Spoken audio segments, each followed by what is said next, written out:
बिस्मिल्लाहिर्रहमानिर्रहीम। अस्सलाम वालेकुम नादरीन, आप यूट्यूब चैनल देख रहे हैं। मैं इमरान खान हूँ। नादरीन, सबसे पहले तो एक ख़बर मार्केट में गर्दिश कर रही थी और कुछ लोग ये दावा कर रहे थे कि बहुत जल्द इमरान खान साहब शौकत खानम अस्पताल में ये कहा जा रहा था कि पहुँच जाएंगे, लेकिन अलीमा खानम साहिबा ने इसकी तरदीद की है। एक तो इमरान खान साहब की बहनें पहुँची अडियाला जेल में, तो इसमें 2-3 डेवलपमेंट है इमरान खान साहब के हवाले से। एक उनके बेटों के वीज़ा के हवाले से, एक सुप्रीम कोर्ट ऑफ पाकिस्तान में इमरान खान साहब के हवाले से जो केस चला वो कि उनकी जो ज़मानतें हैं 9 मई के मामलात में, और दूसरा शौकत खानम में क्या उन्हें शिफ्ट किया जाएगा। ये वो चीज़ें हैं जो मैं सबसे पहले इमरान खान साहब के बारे में आपके सामने रखता हूँ। इमरान खान की बहन ने कहा कि अभी चंद दिन पहले, और उन्होंने बताया बिल्कुल चंद दिन पहले की ये बात है कि एक बहन इमरान खान से उन्होंने देखा उन्हें जब अदालत में केस चल रहा था, और बुध को मेरी बहन ने इमरान खान को देखा था। वो कहती हैं कि इमरान खान बिल्कुल ठीक हैं। हाँ, ये ज़रूर है कि उनका वज़न कम हो रहा है और छोटे मोटे इश्यूज़ हैं। वो वजह यह है कि गर्मी बहुत ज़्यादा है और वो एक छोटी सी जगह में बंद हैं, उन्हें 22 घंटे तक अंदर कैद रखा जाता है, बाहर छोड़ा नहीं जाता। तो ये वो वजूहात हैं जिनकी वजह से कोई भी आदमी हो, सेहतमंद आदमी भी हो, नौजवान भी हो, तो उसके साथ प्रॉब्लम हो जाती है। इमरान खान साहब 70+ हैं, गो के वो बहुत कोशिश करते हैं अपने आप को, अपनी सेहत को ठीक रखने के लिए, लेकिन इसके बावजूद ये मल्टीपल इश्यूज़ तो होते हैं। अब जब शौकत खानम की बात हुई तो उन्होंने कहा जी नहीं, मैं नहीं समझती कि इमरान खान को शौकत खानम शिफ्ट होना होगा, ना ये इमरान खान को कभी निकालेंगे कहीं बाहर ले जाने के लिए, और ना ही वो बिस्तर पर पड़ने वाले हैं। यानी वो ये आदमी जाएगा ना जो बिस्तर पे पड़ जाएगा, जिसकी कमर लग जाएगी बिस्तर के साथ, तो उसको हॉस्पिटल लेकर जाना पड़ेगा। तो इमरान खान तो ऐसे नहीं है, वो हिम्मत वाले आदमी हैं।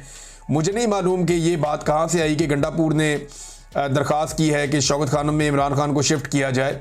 ये खबर एक्चुअली इस तरह से आई थी कि गंडापुर साहब ने कोई दरख्वास्त की है कि इमरान खान साहब को शौकत खानम अस्पताल शिफ्ट कर दिया जाए या उन्हें वहाँ पे दाखिल करवा दिया जाए। इमरान खान साहब मुझे नहीं लगता कि ऐसा वो करेंगे। हाँ, लेकिन एक जो दरख्वास्त है वो उनकी पार्टी की जानिब से दी जा रही है, और वो ये कहा जा रहा है, पार्टी भी कह रही है, उनकी बहनें भी कह रही हैं कि इमरान खान साहब को उनके डॉक्टरों से चेक करवाएं और ये इजाज़त दी जाए कि इमरान खान साहब के जो अपने मुआलिज हैं वो आएँ और आकर इमरान खान साहब को जेल में देखें, ताकि जो है इमरान खान साहब की भी और बाकी फैमिली की और जो कारकुन है पाकिस्तान तहरीक इंसाफ के, उनकी भी तसल्ली हो जाए। इस पे जो है वो शौकत बसरा साहब ने एक आइडिया दिया है कि तमाम MPs MNAs जाके अडियाला के बाहर पुरअमन तौर पे बैठ जाएं, जब तक इमरान खान साहब को उनके अपने डॉक्टरों से ना मिलवाया जाए तब तक वो वहाँ पे धरना देकर बैठें और एहतजाज करें। भारत इमरान खान साहब की बहनों को जब मैं ये वीडियो रिकॉर्ड कर रहा हूँ तब तक के लिए तो इतला ये थी कि उन्हें नहीं मिलवाया गया। इमरान खान साहब के बेटों के नाइकॉप के हवाले से, देखिए नाइकॉप वाला मामला तो लटका हुआ है, वो तो लंबा चलेगा, लेकिन उनके बेटों को वीज़े भी फराहम नहीं किए जा रहे और ये मामला लगातार हुकूमत की जानिब से लटकाया जा रहा है। तो हुकूमत ये देख रही है कि कब वीज़े फराहम करने हैं उनके बेटों को। मेरे ख्याल में हुकूमत ये फैसला तब करेगी जब चीज़ें थोड़ी डाउन हो जाएंगी, और तब वो उनके बेटों को आने की इजाज़त देगी और इमरान खान से मिलने की इजाज़त देगी। हुकूमत ऐसे मौके पर नहीं आने देगी जब मामला ज़रा गर्म हो। जो मुझे दिखाई देता है वो ऐसे ही है। सुप्रीम कोर्ट ऑफ पाकिस्तान में आज इमरान खान साहब का केस लगना था, और ये केस शहबाज रिजवी साहब और तारक बाजवा साहब, 2 जज हैं लाहौर हाई कोर्ट के, उन्होंने इमरान खान साहब के खिलाफ फैसला दे दिया था, उनकी ज़मानत खारिज कर दी थी 9 मई के हवाले से। और जिस बुनियाद पे खारिज की थी, यानी वो बड़े अजीबोगरीब मामलात थे। यानी एक पुलिस वाला कहता है कि वो सोफ़े के नीचे था, कोई कहता है जी मैं टेबल के नीचे था, कोई कहता है जी मैं पर्दे के पीछे था। तो इस तरह की गवाहियों की बुनियाद के ऊपर इमरान खान साहब की साजिश को दुरुस्त मानते हुए लाहौर हाई कोर्ट ने इमरान खान साहब की जो ज़मानत है 9 मई में, उसे कैंसिल कर दिया था, उन्हें ज़मानत नहीं दी थी। तो अब ये जस्टिस याह्या अफरीदी साहब की अदालत में मामला है, तो याह्या अफरीदी साहब केस की मेरिट पर बात नहीं करेंगे, ये उन्होंने अपनी अदालत के अंदर कहा। यानी जो बज़ाहिर रिपोर्ट हुआ है, सदीक जान साहब ने रिपोर्ट किया, अलीमा खान साहिबा ने बताया, कुछ और वकला उन्होंने भी ये बात की है, तो वो ये कह रहे हैं कि सिर्फ एक पॉइंट पर बात करेंगे कि आया वो ज़मानत के केस में मेरिट को डिस्कस कर सकते थे या नहीं। यानी लाहौर हाई कोर्ट में जो ज़मानत का केस है उसके अंदर जो केस के मेरिट्स हैं कि ये केस ठीक तरह बना है या नहीं बना, इसको डिस्कस किया जा सकता था या नहीं किया जा सकता था, सिर्फ ये नुकता हम यहाँ पे उठाएंगे, हम मेरिट्स के ऊपर बात नहीं करेंगे। इसका सादा मतलब जो मुख्तलिफ लोगों ने समझाया, जो वहाँ पे जर्नलिस्ट मौजूद थे, उन्होंने, क्योंकि मैं कोर्ट रिपोर्टर नहीं हूँ, मैं इतना कानूनी मामलात को नहीं जानता, एक तालिब इल्म हूँ इस हवाले से, लेकिन जो चीज़ें सामने आई मैं आपके सामने रख देता हूँ। जितना मैंने इसको समझा है वो ये है कि सुप्रीम कोर्ट ऑफ पाकिस्तान नहीं चाहती कि ये वाले मामला सुप्रीम कोर्ट ऑफ पाकिस्तान में आए कि एक पुलिस वाला टेबल के नीचे छुप गया, कोई पर्दे के पीछे घुस गया, कोई सोफ़े के नीचे घुस गया, और ये पुलिस वालों ने इस तरीके से इमरान खान साहब की साजिश पकड़ी, फिर कभी रिपोर्ट भी नहीं की, फिर कभी जय वकुआ पे भी नहीं गए, फिर उसके बाद कभी किसी को बताया भी नहीं, और जब बताया तो उसके बाद भी कोई वहाँ पे नहीं गया, किसी ने जाके इलाके का नक्शा नहीं बनाया। पुलिस वालों को ये भी नहीं पता था कि मेन दरवाजे से लेकर अंदर इमरान खान के कमरे तक महज 20-25 मीटर का फासला होगा, 20 मीटर का फासला होगा, तो वो कहते नहीं 300 मीटर तक का फासला उन्होंने बता दिया। तो एक अजीबोगरीब किस्म की कैफियत थी जो हाई कोर्ट में थी, लेकिन इसके बावजूद हाई कोर्ट ने वहाँ पे इमरान खान साहब को जमानत नहीं दी। अब ये मामला सुप्रीम कोर्ट में आया तो सुप्रीम कोर्ट चाहती है कि इन टेक्निकल नुक्तों के ऊपर बात ही ना हो, सिर्फ एक पॉइंट के ऊपर बात करें। बहरहाल 19 तारीख अब दी गई है, ये पाकिस्तान तहरीक इंसाफ के जो वकला हैं उन पे मुनसर है कि वो कितना ज़्यादा इन टेक्निकल इश्यूज़ को उठाते हैं और कितना ज़्यादा हुकूमत को और प्रोसिक्यूशन को और पुलिस को वहाँ पे बेनकाब करते हैं।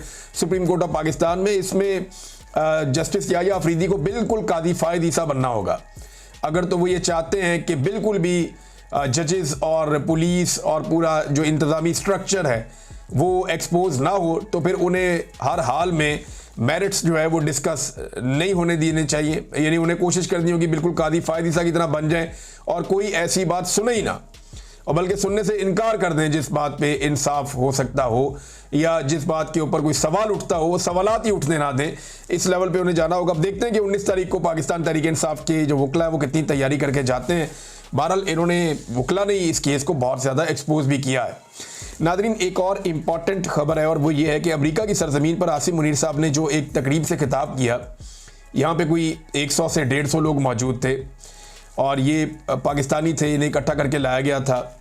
तो आसिम मुनीर साहब ने गालिबन टेम्पा में ये खिताब किया है और वहाँ पे मुख्तलिफ हवालों से उनका खिताब मुतनाज़ हो गया। अब कोई वीडियो तो है नहीं, ये जो लोग जिन्होंने सुना उन्होंने यहाँ के बाहर रिपोर्ट किया और उनके ज़रिए से ये मीडिया के अंदर खबरें छप गई। अब वो खबरें छपने के बाद कहीं से तरदीदें आ रही, कहीं से तस्दीकें आ रही हैं, लेकिन एक चीज़ तो क्लियर है कि आर्मी चीफ साहब ने भारत को अमरीकी सरजमीन पर खड़े होकर चैलेंज ज़रूर किया। ये बात बिल्कुल क्लियर है कि अमेरिका की सरजमीन पर खड़े होकर पाकिस्तान के आर्मी चीफ ने भारत को चैलेंज किया।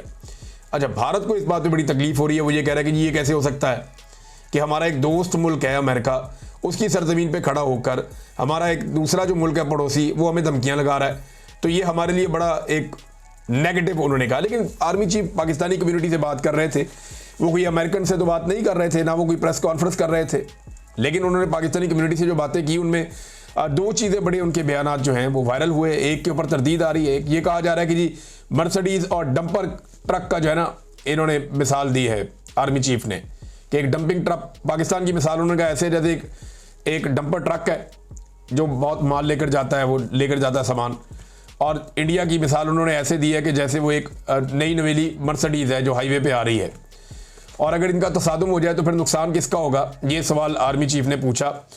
फिर कुछ एटमी हथियारों के हवाले से भी भारतीय मीडिया ये क्लेम कर रहा है कि धमकी आर्मी चीफ ने लगाई। अब ये जो आर्मी चीफ ने धमकी लगाई, मुझे नहीं लगता कि इसका कोई सबूत भारत के पास है, लेकिन एक चीज़ और जो अंदर से रिपोर्ट हुई है कि आर्मी चीफ का ये कहना है कि वो मिसाइल मारकर जो 10 मिसाइल मारे तो भारत के अंदर जो डैम्स बने हुए हैं उनके स्ट्रक्चर तबाह हो सकते हैं। तो ये प्रैक्टिकली ये बात मुमकिन नहीं है। वो इस तरह मुमकिन नहीं है कि रशिया ने अभी यूक्रेन में बड़ी कोशिश की है, सिर्फ टर्बाइनों को वो नुकसान पहुंचा सका है। ये जो नए बड़े जदीद डैम है ना, जो भारत ने कश्मीर में बनाए, मुख्तलिफ इलाकों में बनाए, ये डैम्स कंक्रीट के बने हुए होते हैं। इनको तोड़ने के लिए आपको वहाँ पे बम नस्ब करने पड़ते हैं, इनकी जड़ों के अंदर घुसना पड़ता है, प्रैक्टिकली जाकर एफर्ट करनी पड़ती है, फिर जाकर आप कुछ कर सकते हैं। ऊपर से मिसाइल मार के तो अभी रशिया भी यूक्रेन के डैम्स नहीं तोड़ सका, तो ये ऐसे मुमकिन नहीं होता। अपना ख्याल रखिएगा, अपने इस चैनल का भी। अल्लाह हाफ़िज़।